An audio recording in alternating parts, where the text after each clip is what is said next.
Karena itu bertakwalah kepada Allah Subhanahu wa taala ketika mendengar panggilan azan, yang harus kita hadirkan dalam benak kita bukan beban. Kalau beban itu capek. Allahu akbar, Allahu akbar. Yang teringat fitness, beban barbel. Ya berat gitu kan. Tapi kalau kita bayangkan solusi, Masya Allah. Allahu akbar, Allahu akbar. Gajian. Allahu akbar, Allahu akbar. Lamaran diterima.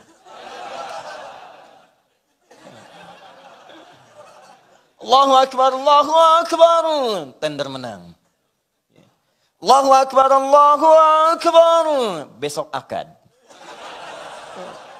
Masya Allah. Malam lamaran, subuh akad.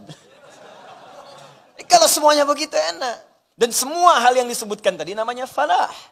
Falah, kemenangan, kedamaian, kebahagiaan, ketentraman, kejayaan, falah. Hayya 'alas shalah. Kenapa salat? Hayya 'alal falah. Ayo dapat. Jadi kalau yang kebayang semua itu demikian, itu enak. Di salat itu bukan beban.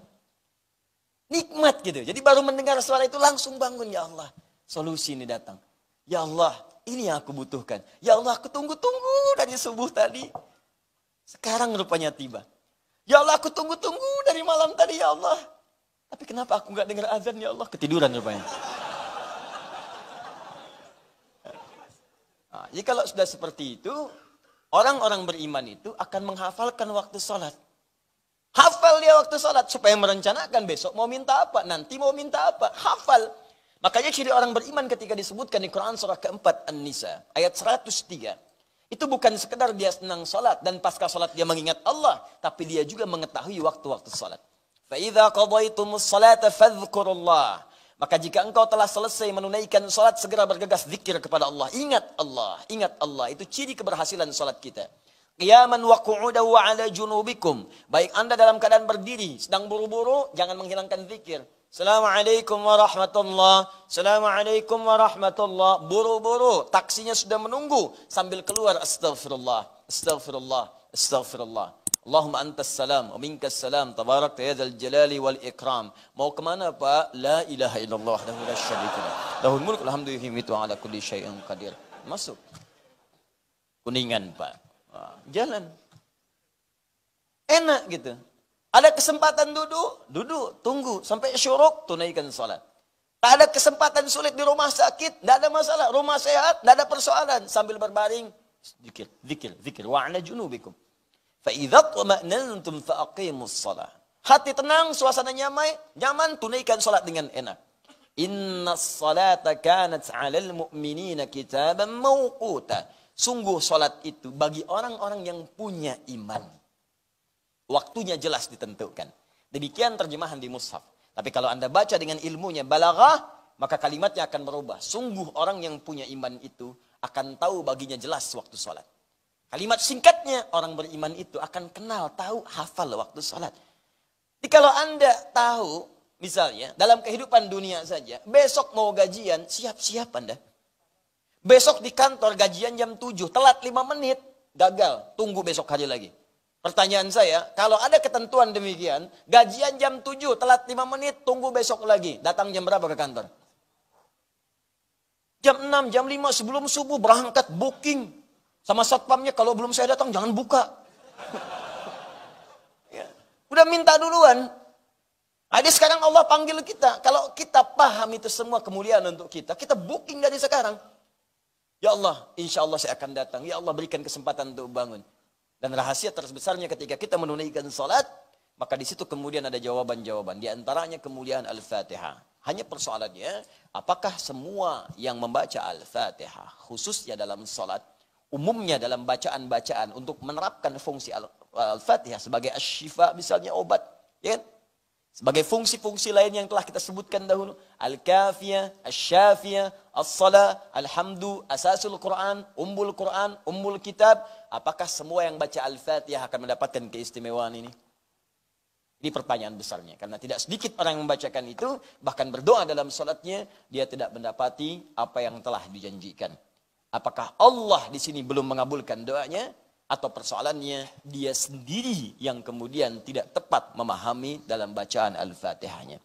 Karena itulah kita akan jawab itu dalam kajian saat ini untuk bisa mendalami alhamdulillah apa yang kita bisa dapati, dan nanti cara kita mengamalkan Al-Fatihah itu sesuai dengan apa yang kita dapatkan dari informasi Nabi sallallahu alaihi wasallam yang diteruskan lewat para ulama-ulama kita. Maka siapkan hati kita. Kita mulai dengan bagian yang pertama, Bismillahirrahmanirrahim.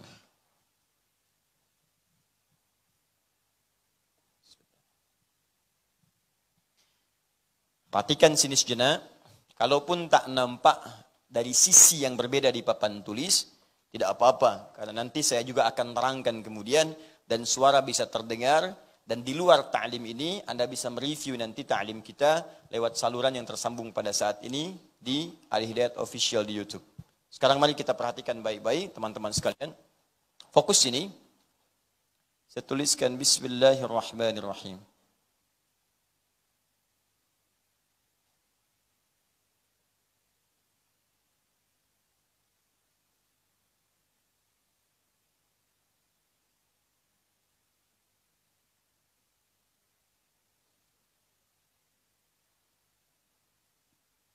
Baik, perhatikan sini pelan-pelan. Saya ingin tegaskan satu hal yang sangat penting. Kalimat Al-Fatihah, sekali lagi. Al-ya, ingat di pertemuan lalu, bisa ma'rifah, ta'rif, bisa istighraq. Kalau dia ta'rif, ma'rifah, maka yang dimaksud Al-Fatihah itu surah pembuka dalam mushaf dan surah pembuka dalam salat. Dipahami sampai sini? Alhamdulillah. Tapi kalau yang dimaksudkan istighraq, mencakup semua fungsi keutamaan dan keistimewaannya, maka jika itu yang dimaksudkan, maka hal yang perlu kita pelajari adalah semua kandungan Al-Fatihah itu dari awal sampai akhir untuk mendapatkan keistimewaan yang dijanjikan. Bagaimana caranya baca Al-Fatihah? Bisa mendapatkan syifa, bisa mendapatkan misalnya keberkahannya, bisa mendapatkan kemudahan dalam aktivitas pekerjaan kita. Bagaimana caranya? Maka pahami awal ayat sampai akhir ayat Al-Fatihahnya. Tapi kalau sekedar ingin dipakai dalam sholat, sah. Atau sekedar ingin baca Al-Quran, antum tak paham pun tak ada masalah. Sholatnya sah. Karena syarat sholat itu bukan paham kandungan Al-Fatihah. Syarat sholat itu benar bacaan Al-Fatihahnya. Begitu dibacakan, benar. Tapi kalau tidak paham, antum kehilangan momentum untuk meminta kepada Allah Subhanahu Wa Taala. Mengerti sampai di sini? Baik, dalam upaya kita memohon itu, syarat pertamanya, kita harus paham setiap huruf, setiap kalimat, bahkan setiap harakat, dari awal ayat sampai akhir ayatnya. Di pertemuan lalu, kita sudah sepakati berdasar keterangan dalam Al-Quran, surah ke-15, ayat 87, bahwa Al-Fatihah itu jumlahnya 7 ayat. وَلَقَدْ آتَيْنَاكَ سَبْعًا مِنَ الْمَثَانِ وَالْقُرْآنِ الْعَظِيمِ.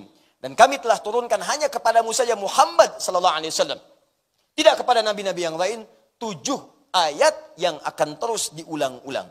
7 ayat yang akan terus diulang-ulang. Satu episode kemarin kita bahas, yang dimaksud dengan 7 ayat itu adalah surah Al-Fatihah.